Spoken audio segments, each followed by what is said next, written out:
ನಿಷೇಧಗೊಳಿಸಿ ನಿಷೇಧಗೊಳಿಸಿ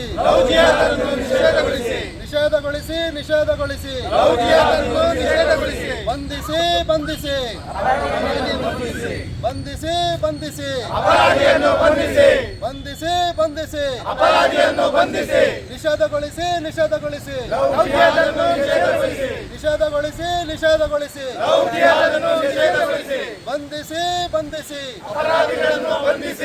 ಬೇಕೇ ಬೇಕು ನ್ಯಾಯ ಬೇಕು ಬೇಕೇ ಬೇಕು ನ್ಯಾಯ ಬೇಕು ಎಲ್ಲಿಯವರೆಗೆ ಹೋರಾಟ ಎಲ್ಲೋವರೆಗೂ ಹೋರಾಟ ಯಾತಕ್ಕಾಗಿ ಹೋರಾಟ ನ್ಯಾಯಕ್ಕಾಗಿ ಹೋರಾಟ ಅಯ್ಯಯ್ಯೋ ಅನ್ಯಾಯ ಅಯ್ಯಯ್ಯೋ ಅನ್ಯಾಯ ಬೇಕೇ ಬೇಕು ನ್ಯಾಯ ಬೇಕು ಬೇಕೇ ಬೇಕು ನ್ಯಾಯ ಬೇಕು ಗಲ್ಲಿಗೇರಿಸಿ ಗಲ್ಲಿಗೇರಿಸಿ ಅಪರಾಧಿಯನ್ನು ಗಲ್ಲಿಗೇರಿಸಿ ಗಲ್ಲಿಗೇರಿಸಿ ಗಲ್ಲಿಗೇರಿಸಿ ಅಪರಾಧಿಯನ್ನು ಗಲ್ಲಿಗೇರಿಸಿ ಬೇಕೇ ಬೇಕು ನ್ಯಾಯ ಬೇಕು ಬೇಕೇ ಬೇಕು ನ್ಯಾಯ ಬೇಕು ಎಲ್ಲಿಯವರೆಗೆ ಹೋರಾಟ ಎಲ್ಲೋವರೆಗೂ ಹೋರಾಟ ಯಾತಕ್ಕಾಗಿ ಹೋರಾಟ ನ್ಯಾಯಕ್ಕಾಗಿ ಹೋರಾಟ ಇವತ್ತು ಕರ್ನಾಟಕ ರಕ್ಷಣಾ ವೇದಿಕೆ ಸಿಂಹ ಸೇನೆ ವತಿಯಿಂದ ನಾವು ಗೃಹ ಮಂತ್ರಿಗಳಿಗೆ ಒಂದು ಮನವಿಯನ್ನು ಕಳಿಸ್ತಾ ಇದ್ದೀವಿ.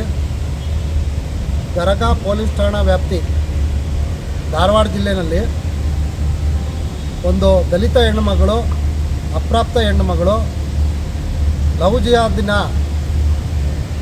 ಪ್ರಕರಣದಿಂದಾಗಿ ಕಳೆದ ಮೇ ತಿಂಗಳ 8ನೇ ತಾರೀಕಿನಂದು ಆತ್ಮಹತ್ಯೆಯನ್ನು ಮಾಡಿಕೊಂಡಿರುವಂಥ ಪ್ರಕರಣ ಮಾಧ್ಯಮಗಳ ಮುಖಾಂತರ ತಿಳಿದು ಬಂದಿರುತ್ತೆ. ಈ ಪ್ರಕರಣಕ್ಕೆ ಸಂಬಂಧಪಟ್ಟಂತೆ ನಾವು ತನಿಖೆಯನ್ನು ಮಾಡಿದಾಗ ಅಲ್ಲಿನ ಪೊಲೀಸ್ ಅಧಿಕಾರಿಗಳು ಈ ಪ್ರಕರಣಕ್ಕೆ ಯಾವುದೇ ರೀತಿಯ ಸುಖಾಂತ್ಯವನ್ನು ಸಿಗೋ ರೀತಿಯಲ್ಲಿ ಎಂಬಾತ ಯಾರು ಈ ಪ್ರಕರಣದ ಆರೋಪಿ ಇದ್ದಾನೋ ಅವನನ್ನು ಬಂಧನಕ್ಕೂ ಒಳಪಡಿಸಲಾರ್ದಂಗೆ ಸೂಕ್ಷ್ಮ ವಿಚಾರವನ್ನು ತುಂಬಾ ಬೇಜವಾಬ್ದಾರಿತನದಿಂದ ನೋಡಿರುವಂಥದ್ದು ಸರಿಯಲ್ಲ ಅಂತ ಹೇಳಿ ತಿಳಿದು ತತ್ಕ್ಷಣದಲ್ಲಿ ರಾಜ್ಯ ಸರ್ಕಾರ ಅಲ್ಲಿನ ಅಧಿಕಾರಿಗಳನ್ನು ವಜಾಗೊಳಿಸಬೇಕು. ಮತ್ತು ಇಂಥ ಪ್ರಕರಣಗಳು ರಾಜ್ಯಾದ್ಯಂತ ಈ ನಡುವೆ ತುಂಬಾ ಹೆಚ್ಚಾಗಿರೋದ್ರಿಂದ ರಾಜ್ಯ ಸರ್ಕಾರದ ಗೃಹ ಮಂತ್ರಿಗಳಲ್ಲಿ ನಮ್ಮ ಮನವಿ ಏನಪ್ಪ ಅಂತಂದರೆ, ಶಾಲಾ ಕಾಲೇಜು ಪ್ರಾರಂಭದ ಸಂದರ್ಭದಲ್ಲಿ ಮತ್ತು ಶಾಲಾ ಕಾಲೇಜು ಮುಕ್ತಾಯದ ಸಂದರ್ಭದಲ್ಲಿ ಪೊಲೀಸ್ ಗಸ್ತನ್ನು ಶಾಲಾ ಕಾಲೇಜುಗಳ ಬಳಿಯಲ್ಲಿ ಹೆಚ್ಚಿಸಬೇಕು. ಈ ಥರದ ಯಾವುದೇ ಪ್ರೇಮ ಪ್ರಕರಣಗಳು ಸಂಭವಿಸದೇ ಇರೋ ರೀತಿಯಲ್ಲಿ ಕಟ್ಟುನಿಟ್ಟಿನ ಕ್ರಮವನ್ನು ಪೋಷಕರನ್ನು ಒಳಗೊಂಡಂತೆ ತೆಗೆದುಕೊಳ್ಬೇಕು ಅಂತ ಹೇಳಿ ನಾನು ಮಾನ್ಯ ಗೃಹ ಮಂತ್ರಿಗಳಾದಂಥ ನಮ್ಮ ಖರ್ಗೆ ಸಾಹೇಬರಲ್ಲಿ ವಿನಂತಿಯನ್ನು ಕೂಡ ಮಾಡ್ತಾಯಿದ್ದೇನೆ.